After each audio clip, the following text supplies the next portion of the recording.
So every door serves two purposes,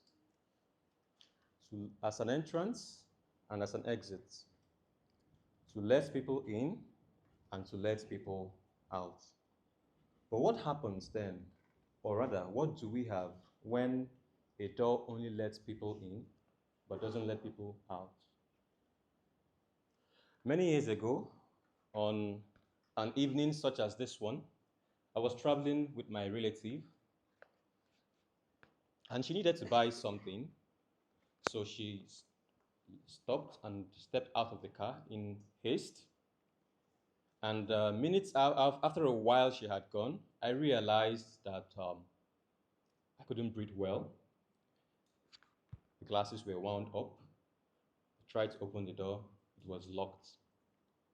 And in that moment, I realized that the one thing I needed the most was an exit point, a way out, freedom, and a breath of fresh air. My name is Chukwumezioku Emejulu, and I come from Nigeria. And Nigeria is a beautiful country, beautiful people, beautiful culture, and a warm culture, and a warm and beautiful weather as well. And during my years growing up, I realized one thing, that Nigeria and Nigerians are always warm and have always been warm towards foreigners. We welcome foreigners well with words of welcome and sentences like this. Onye ọbịa, ị bịala. Onye ọbịa, ndewo. Kedu ife anyị ga-enye gị? This means welcome, foreigner. How can we help you? What can we offer you? And things like that. And also in Nigeria, when foreigners come to stay in Nigeria and work, if they are qualified, they get the best jobs, they get very good salaries, and they're well treated, basically.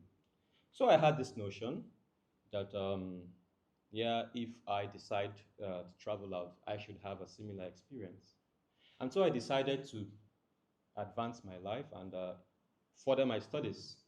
So I decided to apply to study, to do a master's degree in Germany. I applied to the school, got admission, check. And then I applied for a visa and a whole new world opened up before me. I realized that the waiting process to get an appointment date at the German embassy in Nigeria was more than Herculean. It was something else. Days turned into weeks turned into months, and months turned into a year and 8 months. Here I was, I had planned my life out. I had said, yeah, in the next 1, 2 years, I should have started or done my master's. I should be, I would find a job and all that. But everything seemed like it was going downhill, like my life was crashing before me. Well, it so happens that after a year and 8 months, I finally got an appointment date. Meanwhile, on their German website, web page, they wrote it there that you would be given a 2 months notice before or prior to your appointment date, so you could prepare. Guess what? I got 1 week. And within that 1 week, I had to do the undoable. I had to pull literally a magic to be able to meet up. But I did meet up. And I went for the appointment. And luckily, I got the visa. And soon I was on a plane, waving goodbye to my family, wondering when next I would see them. And so I landed in Germany, and I was first hit with the cold weather and different language, Willkommen auf Deutschland. And so I began my life in Germany. One of the first things I had to do was open a bank account. And I went with my documents, I went into the bank, so happy and like, yeah, at least I could get my life settled and started with this step. And then I go in front of the counter to the lady who was there, and I go, excuse me, please, I would like to open a bank account. Of course, I was nowhere with Dutch language. I couldn't speak Dutch. And she was like, es tut mir leid, ich kann nicht dir helfen. And I was like, sorry, I didn't understand you.